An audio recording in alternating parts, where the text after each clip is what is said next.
The resource that I decided to analyze was a journal titled The Impact of Media and Information Literacy on Students' Acquisition of the Skills Needed to Detect Fake News, a study done by Reem M. Alzoubi.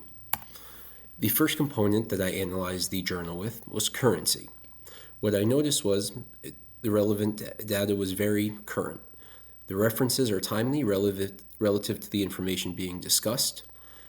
The journal entry was about fake news and its impact of COVID-19 during 2020.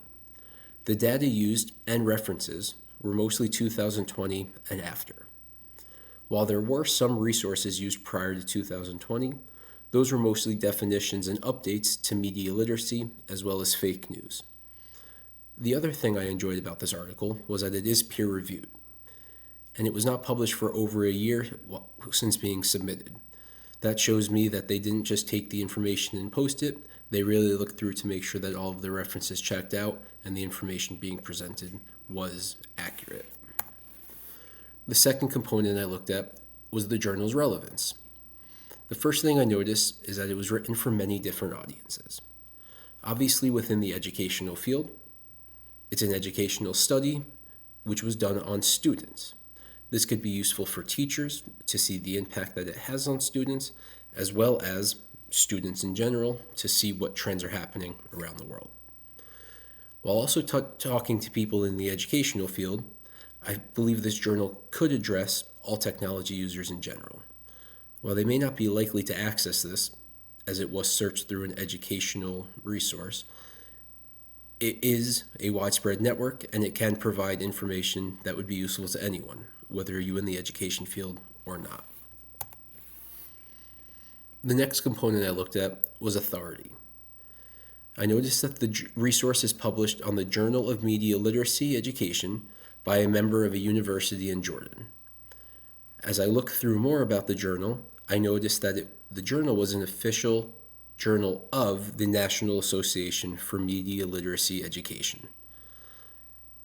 As a reader and a researcher, that gives me more ease knowing that I'm getting something that is really used and professional, not just a secondary or tertiary source that has no background, no references, and nothing really looked into.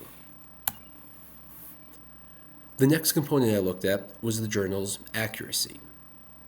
Most of the information presented came directly from the primary source, the author. He was the one who ran the study, collected the data, and presented it to us. While the data alone was helpful, he also shared tables and calculations to show the metrics used to decipher that data to indicate whether it was useful or not. Other data that was used in the journal, such as graphs, charts, or others, were referenced and linked so you could verify their accuracy, again showing that there is accuracy in the information provided, not just random values. And the last component that was looked at was the purpose. I believe the article's purpose was to raise the awareness of the prevalence and dangers of fake news while also showing the impact that it has on students.